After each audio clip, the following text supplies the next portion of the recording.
ជំរាបសួរអ្នកទាំងអស់គ្នាជួបគ្នាម្ដងទៀតហើយជាមួយនឹងសាលារៀន GIA នៅក្នុងវីដេអូនេះខ្ញុំនឹងបង្ហាញអ្នកទាំងអស់គ្នាឲ្យស្គាល់ថាតើអ្វីទៅគឺជា article ហើយ article មានអីគេខ្លះហើយយើងប្រើប្រាស់ article ដោយរបៀបណាអញ្ចឹងកុំឲ្យខាត់ពេលតោះយើងទៅមើលអ្នកទាំងអស់គ្នា Let's begin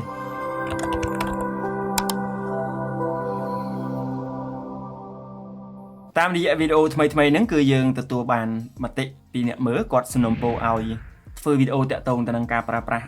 earn ឬក៏ the ឬក៏យើងឲ្យឈ្មោះថាជា article នឹងឯងអញ្ចឹងនៅក្នុងវីដេអូនេះខ្ញុំនឹងបង្ហាញអ្នកទាំងអស់គ្នាថាតើអ្វីទៅគឺជា article ហើយ article មានអីគេខ្លះហើយយើងប្រើប្រាស់បាទ article ទាំងនោះដោយរបៀបណាតោះយើងទៅមើលបាទអញ្ចឹងនៅក្នុងនេះគឺខ្ញុំដាក់ជា article បាទនៅក្នុងនេះគឺមាន earn ហើយនឹង the អញ្ចឹងនៅក្នុងវេយ្យាករណ៍បាទ article គឺសំដៅទៅលើ earn ឬក៏ the ព្រោះពាក្យ article ហ្នឹងគឺវាប្រែប្រួលបាទទៅតាមបរិបទណាបាទទៅតាមបរិបទបើប្រើជាមួយអីវាប្រែបាទស្អីផ្សេងអញ្ចឹងទៅតែ article នៅក្នុងន័យនេះគឺនេះសំដៅទៅលើនេះអញ្ចឹងយើងមកមើលនិយមន័យតែម្ដងទៅថាតើបាទអ្វីទៅគឺជា article នេះគេដាក់ថា Articles are words that precede a noun and they define a noun as specific or unspecific អញ្ចឹងគេថា article ហ្នឹងគឺជាពាក្យ words បាទជាពាក្យដែលវានាំមុខនាមគេដាក់នៅមុខនាមអានេះបើយើងនិយាយទៅគឺ article គឺជាពាក្យដែលគេដាក់នៅមុខនាមហើយ article ហ្នឹងវាកំណត់ណា define មកនៅកំណត់ថានាមហ្នឹងវាជាក់លាក់ឬក៏មិនជាក់លាក់វាច្បាស់លាស់ឬក៏មិនច្បាស់លាស់អានេះឥឡូវយើងមើលឧទាហរណ៍ថាតើគេដាក់មុខនាមដាក់មិនទៅនេះគឺដូច a dog a cat an apple an orange the dog the cat the apple and the orange នេះគឺគេប្រើនៅក្នុងមុខនាមអញ្ចឹងគេដាក់ហើយគេសម្រាប់សម្គាល់ឬក៏កំណត់ថានាមហ្នឹងវាជាក់លាក់ឬក៏មិនជាក់លាក់ទីទៀតខ្ញុំនឹងប្រាប់អ្នកនរគ្នាថាតើអ្វីទៅជាក់លាក់បាទជាក់លាក់មិនជាក់លាក់មិនបាទអញ្ចឹងយើងមកមើលមួយទៅ article គឺគេចែកចេញជាពីរទី1គឺនេះគេឲ្យឈ្មោះថា indefinite article ណា indefinite article បានន័យថាជា article ដែលមិនជាក់លាក់គឺសំដៅទៅលើ ឬក៏ earn មានពីរហ្នឹងណា indefinite article ហ្នឹងគឺមានបាទ ឬក៏ earn អញ្ចឹងគេប្រើ earn មិនទៅសម្រាប់បាទ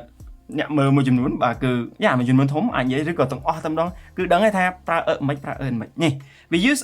earn with singular nouns ណាមិនអញ្ចឹងយើងប្រើ earn ជាមួយនឹងឯកវចននាមដែលមានន័យថាមួយណាមួយបាទ we use before a consonant sound នេះកន្លែងហ្នឹងគឺមានបាទសិស្សមួយចំនួនតូចដែលគាត់យល់ច្រឡំណាច្រឡំមិនគឺគាត់ដាក់ថាបាទគេប្រើហ្នឹងបាទជាមួយនឹងអីគេ consonant ប៉ុន្តែអត់មាន sound consonant sound ណាបាទឥឡូវយើងមើលឧទាហរណ៍ណាខ្ញុំឲ្យឧទាហរណ៍ដូចជាពាក្យទាំងអស់នេះ a dog ចេះបាទពាក្យថា dog ហ្នឹងគឺបាទវាផ្ដើមដោយគេនេះ d សំឡេង d a cat អូខេសំឡេង k a house បាទសំឡេងអីគេសំឡេង h ដល់ពេលអានេះវិញជាអក្សរអីគេអក្សរ u ប៉ុន្តែមិនមែនជាសំឡេងបាទសំឡេងស្រៈទេវាជាសំឡេងជួយញ៉ាំអញ្ចឹងគេប្រើដែរកន្លែងហ្នឹងចាប់ឲ្យបានណាគឺយើងប្រើនៅខាងមុខនាមណាដែលផ្ដើមដោយសំឡេងភ្ជញ្ញៈមិនមែនភ្ជញ្ញៈទេគឺសំឡេងភ្ជញ្ញៈដូចជាពាក្យហ្នឹងអញ្ចឹងបាទគឺយើងអត់អានថា university ឬបាទអីផ្សេងទេគឺយើងអានថា university ណា university អញ្ចឹងគឺយើងប្រើគឺអត់ប្រើ earn ទេឃើញទេដល់ពេលទៅមុខទៀតគឺការប្រើប្រាស់ earn នេះគឺប្រើជាមួយនឹង vowel sound បាទគឺសំឡេងស្រៈបាទដូចជាឧទាហរណ៍បាទយើងមើលឧទាហរណ៍ទៅនេះគឺ an apple អញ្ចឹង apple គឺវាផ្ដើមដោយសំឡេង a ណា apple ណា an orange គឺនេះវាផ្ដើមដោយសំឡេង a ណាដល់ពេលអានេះវិញគឺយើងមើលទៅឃើញអក្សរ a ទេឃើញទេប៉ុន្តែដល់ពេលយើងមកមើលសំឡេងគឺសំឡេង ow ដែលគឺជាសំឡេងស្រៈអញ្ចឹងហើយបានគេប្រើ earn កន្លែងហ្នឹងគេអត់ប្រើទេមែនអត់ឃើញបាទចាប់ដើមមកគេ a សប្តាហ៍ទៅដាក់មែនទេណាព្រោះអានេះវាមានសំឡេងស្រៈអានេះដូចគ្នាដែរ an honest boy មិនក៏គេប្រើ earn ពីព្រោះពាក្យថា honest គឺនេះវាមានសំឡេងគឺជាសំឡេងស្រៈឃើញទេកន្លែងហ្នឹងគឺចាប់ឲ្យបាននៅពេលដែលយើងប្រើបាទនៅពេលដែលគេពាក្យហ្នឹងវាផ្ដើមដោយសំឡេងជួយញ៉ាំដល់ពេល earn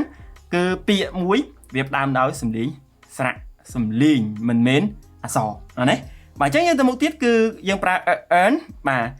មានន័យថាម៉េច we do not need to make clear which person or thing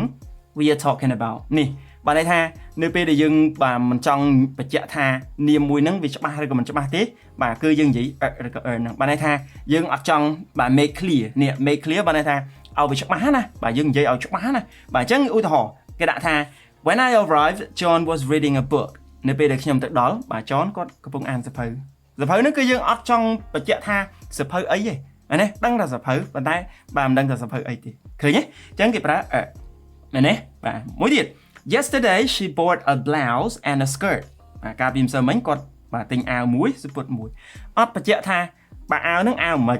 សពុតហ្នឹងសពុតមិនទេឃើញទេបាទហើយបន្តទៀត Had you ever seen a rainbow ដែលឃើញ rainbow បាទដែលឃើញ in the new អញ្ចឹង in the new ជាទូទៅណាគេចង់និយាយ in the new ទូទៅបាទអញ្ចឹងគេអត់បញ្ជាក់ថា in the new មួយណាទេណាអញ្ចឹងអាហ្នឹងគឺគេប្រើឬក៏ earn តិចទៀតបាទយើងនឹងឃើញបាទពីការប្រើប្រាស់ the ទៅយើងនឹងឃើញថាអាហ្នឹងវាអញ្ចឹងណាបាទអញ្ចឹងយើងទៅមុខទៀតគឺនេះដែលជា article មួយផ្នែកទៀតមួយប្រភេទទៀតគឺគេឲ្យឈ្មោះថា definite article គឺនេះ the បានន័យថាគឺជាពាក្យឬក៏ជា article ដែលជាក់លាក់បានន័យថាកាលណាគេប្រើ the គឺមានន័យថានាមហ្នឹងគឺច្បាស់ថាគេចង់សំដៅទៅលើនាមណាមួយឯងឥឡូវឧទាហរណ៍បាទយើងមើល we use the with singular plural uncountable nouns អាហ្នឹងគឺខ្ញុំចង់បញ្ជាក់ថា the គឺយើងប្រើបានទាំង singular ទាំង plural ទាំង uncount បាទន័យថាបាទយើងប្រើបានច្រើនណាមិនដូច នេះ អាចប្រើជាមួយនឹងបាទ plural បានទេណាពហុវចនៈក៏អាចប្រើបានដែរព្រោះ គឺបាទវាជាឯកវចនៈណាយើងមើលឧទាហរណ៍បាទយើងអាចប្រើ the girl គឺ singular យើង the girls plural បាទឬក៏ the information អានេះគេហៅឲ្យឈ្មោះគេ uncountable noun នាមរាប់មិនបានអញ្ចឹងបាទគឺ singular noun ក៏បាន plural noun ក៏បាន uncountable noun ក៏បានដល់ពេលមួយទៀតនេះកន្លែងនេះដែលយើងបាទគួរយល់ឲ្យមែនទេនេះថាតើបាទយើងប្រើដឹកមិនគឺនៅពេលនេះ we use the when it is obvious បាទនេះថាពេលច្បាស់តន់តែច្បាស់បានយើងប្រើ the អានេះ which person of things we are talking about because okay we have already mentioned it or something related to it ឃើញទេបាទន័យថាយើងប្រើ the មានន័យថាវត្ថុហ្នឹងឬក៏នាមហ្នឹងវាច្បាស់ហើយបានយើងប្រើ the ឥឡូវមើលឧទាហរណ៍ណាមើលឧទាហរណ៍ដាក់ថា I bought a blouse and a skirt បាទយើងនិយាយដំបូងបាទទិញអាវមួយទិញសំពត់មួយបាទអញ្ចឹងយើងអត់បានទាន់ច្បាស់ទេប៉ុន្តែដល់ពេល B គាត់សួរថា What color is the blouse តើអាវហ្នឹងពណ៌អីអញ្ចឹងអត់ blouse ទេនៅពេលហ្នឹងគឺគេប្រើ the ពីព្រោះអី the blouse នៅ the blouse មួយណាគឺ the blouse ដែលនិយាយពីខាងលើហ្នឹងអត់មានសំដៅទៅលើ the blouse ណាផ្សេងពីហ្នឹងទេគឺ the blouse ហ្នឹងឯងតោះណាបាទអញ្ចឹងគេសួរថាបាទគេឆ្លើយថា it is blue how about the skirt បាទនៅខាងលើគេប្រើ skirt ព្រោះបាទយើងអត់ចង់បាទសំដៅទៅលើមួយណាប៉ុន្តែអានេះ the skirt មួយណាគឺ the skirt ដែលបាននិយាយនៅខាងលើហ្នឹងអញ្ចឹងហើយគេប្រើ the អញ្ចឹងគេប្រើ the គឺនៅពេលដែលនាមហ្នឹងវាច្បាស់បាទកន្លែងគេដាក់ថា the blouse គឺជាក់លាក់ថា blouse មួយណា the skirt គឺ the skirt មួយណាគឺច្បាស់លាស់អញ្ចឹងណាហើយទៅមួយទៀតគឺនៅពេលដែល situation ហ្នឹង made it clear តែម្ដងបានន័យថាស្ថានភាពហ្នឹងវាបាទប្រាប់យើងហ្មងណាថានាមហ្នឹងជានាមអីគេឥឡូវមួយឧទាហរណ៍បាទis the radio in the kitchen ណា is the radio in the kitchen ណាតើវិទ្យុណានៅផ្ទះបាយមែនវិទ្យុហ្នឹងយើងដឹងហ្មងយើងដឹងថាវិទ្យុមួយណាឥឡូវឧទាហរណ៍ថានៅផ្ទះបាទជាមួយគ្នាអញ្ចឹងទៅមានវិទ្យុតែមួយអញ្ចឹងសួរវិទ្យុនៅណាយើងសំដៅទៅលើវិទ្យុដែលយើងមាននឹងឯងតែមួយនៅផ្ទះនឹងឯងឬក៏ kitchen ក្នុងផ្ទះហ្នឹងមានមែន kitchen មានតែមួយអីចឹងទៅណាបាទគឺនៅក្នុង kitchen នឹងឯងអញ្ចឹងអត់មានតែ kitchen នៅណាគឺ kitchen នៅហ្នឹងអានេះបាទ let's meet at the station មួយណាគឺបានន័យថាយើងច្បាស់ the station មួយណាអាដែលយើងធ្លាប់បាទទៅជួបគ្នានោះណាបាទអញ្ចឹងទៅជួបនៅហ្នឹងអានេះបាទមួយទៀត the moon is so bright tonight បាទព្រះច័ន្ទគឺអីគេភ្លឺស្អាតណាសស្អាតណាស់យប់នេះណាបាទសស្អាតណាស់យប់នេះអញ្ចឹង the moon មួយណា the moon បាទអានេះគឺយើងអាចនិយាយបានថាបាទព្រះច័ន្ទដែលមានប៉ុន្មានដែលមានបាទ2 3មិនអញ្ចឹងមានតែមួយអញ្ចឹងកាលណាតែអ្វីដែលមានតែមួយក៏យើងអាចប្រើ the ដែរណាក្នុងករណីនេះឃើញទេបាទអញ្ចឹងទៅមួយទៀតគឺការប្រើប្រាស់ the ដែរនៅពេលដែល clear with a person or thing we mean with word that identified it បាទន័យថានៅពេលដែលយើងបន្ថែមពាក្យណាគឺយើងប្រើ the ដែរព្រោះវាច្បាស់ដែរអញ្ចឹងយើងមកមើលមកយើងឃើញទេ this is the skirt that I bought skirt មួយណាគឺ skirt ដែលខ្ញុំទិញព្រោះ skirt វាមានច្រើនណាអាចថា skirt បាទ